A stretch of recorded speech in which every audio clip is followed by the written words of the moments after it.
Hello बच्चों, आज हम ध्वनि के विषय में जानेंगे। बच्चों, आप सभी सजीवों तथा निर्जीवों द्वारा उत्पन्न होने वाली अनेक प्रकार की आवाज़ें पहचानते होंगे, जैसे चिड़ियों का चहचहाना, सड़क पर दौड़ते वाहनों के हॉर्न की आवाज़, घड़ी की टिक टिक करना, कुत्ते का भौंकना, रेडियो तथा टेलीविज़न से जो प्रोग्राम आते हैं उनके बारे में जानना, बरसात के मौसम में बादलों का गरजना, ये सब आवाज़ें आप जानते हो। इन्हीं आवाज़ों को वैज्ञानिक भाषा में ध्वनि कहते हैं। प्रत्येक ध्वनि की अपनी एक विशेषता होती है, जिससे आपको पता चल जाता है कि ये ध्वनि किस वस्तु से उत्पन्न हुई है। ध्वनि की उत्पत्ति। बच्चों, एक रबर बैंड लो। रबर बैंड का एक सिरा किसी हुक से बांध दो और उस दूसरे सिरे को खींच कर पकड़ो। रबर बैंड के बीच के भाग को पकड़कर एक ओर ले जाकर छोड़ दो। आपको एक आवाज़ सुनाई देगी। ये आवाज़ किस चीज़ की है? रबर बैंड को खींचकर छोड़ देने पर यह कंपन करने लगती है और हल्की सी ध्वनि सुनाई देती है। जब यह कंपन करना बंद कर देती है तो ध्वनि बंद हो जाती है। इसका क्या अर्थ हुआ? इसका अर्थ हुआ वस्तुओं में ध्वनि कंपन के कारण उत्पन्न होती है।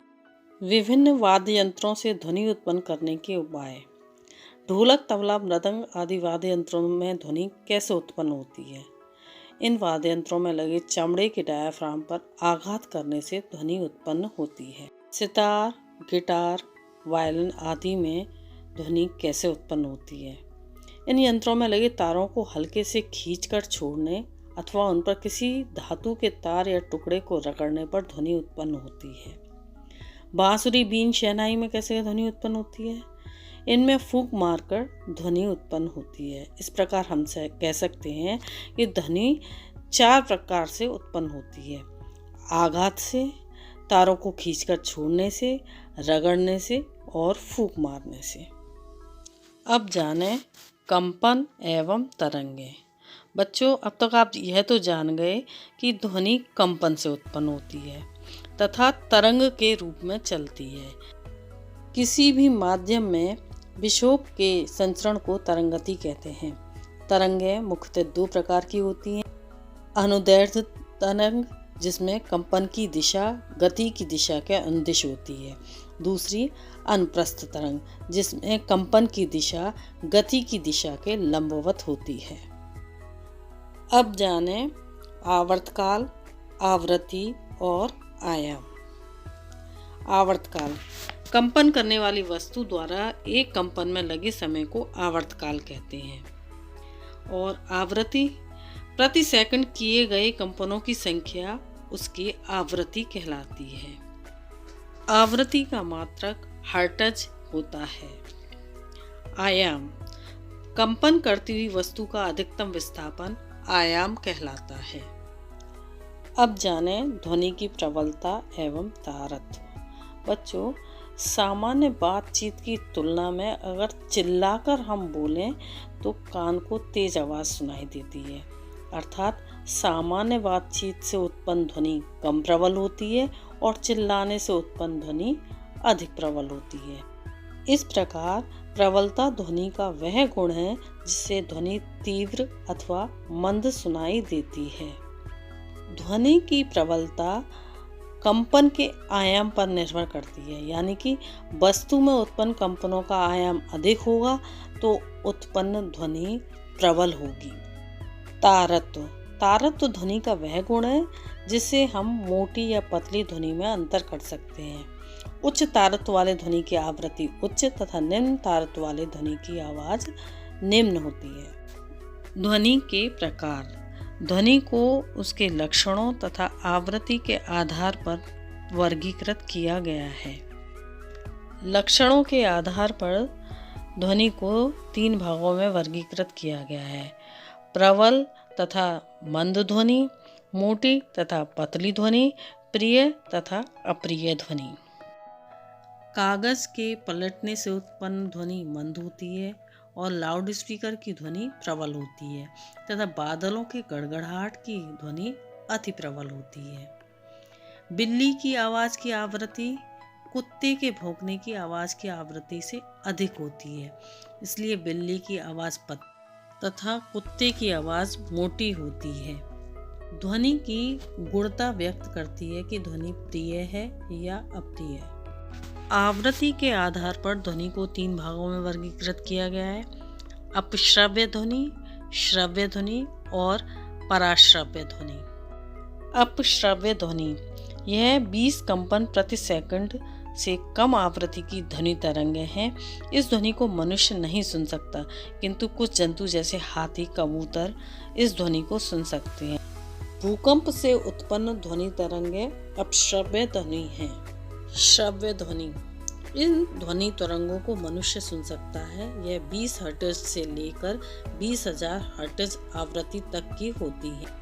इसे श्रव्यता परास कहते हैं। पराश्रव्य ध्वनि, यह 20,000 हर्ट्ज से अधिक आवृत्ति वाली ध्वनि होती है। यह उच्च तारत्व की ध्वनि होती है। इस ध्वनि को मनुष्य नहीं सुन सकता, किंतु कुछ जंतु जैसे कुत्ता, चमगादड़ आदि इस ध्वनि को सुन सकते हैं। उदाहरण, अल्ट्रासाउंड में प्रयुक्त ध्वनि तरंग। अब जानें ध्वनि का संचरण। ध्वनि के संचरण के लिए माध्यम की आवश्यकता होती है। ध्वनि का संचरण निर्वात में नहीं हो सकता। ध्वनि की चाल ठोसों में सर्वाधिक होती है। ठोस में ध्वनि का संचरण। बच्चों, टीन के 2 डिब्बे लीजिए और प्रत्येक डिब्बे की तली के बीच में एक छेद करो। इन छेदों में लगभग 10 से 20 मीटर लंबा धागा डालें। धागे के प्रत्येक सिरे पर पिन लगाएं और अपने दोस्त की सहायता से दोनों डिब्बे एक दूसरे से इतनी दूरी पर ले जाएं कि धागा खिंच जाए। अब अपने दोस्त से बात करो, आपको ध्वनि सुनाई पड़ती है। इसी प्रकार मेज के एक किनारे पर ठोकने से दूसरे किनारे पर ध्वनि सुनाई पड़ती है। इससे पता चलता है कि ध्वनि का संचरण ठोस में होता है। द्रव में ध्वनि का संचरण। एक घंटी लीजिए और इसे बजाइए, आपको ध्वनि सुनाई देगी। अब एक बाल्टी पानी लीजिए और इसके अंदर घंटी को बजाओ तो आपको ध्वनि सुनाई देगी। इससे पता चलता है कि ध्वनि का संचरण द्रव में भी होता है। वायु में ध्वनि का संचरण। जब कोई वस्तु वायु में कंपन करती है तो सबसे पहले वह अपने निकट के वायु के कणों में कंपन उत्पन्न करती है। ये कण आगे के कणों में कंपन उत्पन्न करते हैं। इस प्रकार आपके कान के समीप के कण भी कंपन करने लगते हैं और आपको ध्वनि सुनाई देने लगती है। ध्वनि का परावर्तन। किसी माध्यम से टकराकर ध्वनि का पुनः उसी माध्यम में वापस होना ध्वनि का परावर्तन कहलाता है। प्रतिध्वनि। किसी पहाड़ी के पास या किसी बड़े हॉल में चिल्लाने पर हमें वही ध्वनि दोबारा सुनाई देती है। इसे हम प्रतिध्वनि कहते हैं। यह ध्वनि के परावर्तन के कारण होता है। गूंज।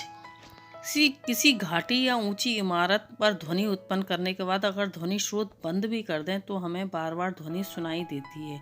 इसे गूंज कहते हैं। प्रतिध्वनि में ध्वनि का परावर्तन केवल एक बार होता है, जबकि गूंज में ध्वनि का परावर्तन बार बार होता है।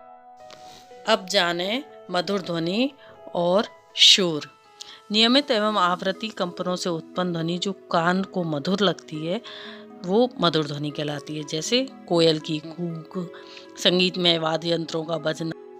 अनियमित एवं अनावृत्ति कंपनों से उत्पन्न ध्वनि जो कान को कर्कश लगती है शोर कहलाती है, जैसे उच्च स्वर में बातें करना, लाउड स्पीकर का तेज बजना। महत्वपूर्ण जानकारियाँ।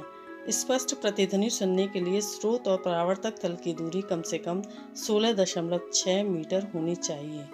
ध्वनि की वायु में चाल 332 मीटर प्रति सेकंड होती है। अगर आपको मेरा कंटेंट पसंद आया हो और ऐसे वीडियोस देखने हो तो मेरे चैनल को सब्सक्राइब करना और बेल आइकन दबाना ना भूलें। अगर ये वीडियो पसंद आई हो तो इसे लाइक और शेयर कर दीजिए और अपने सजेशंस और डाउट्स कमेंट बॉक्स में अवश्य लिखें।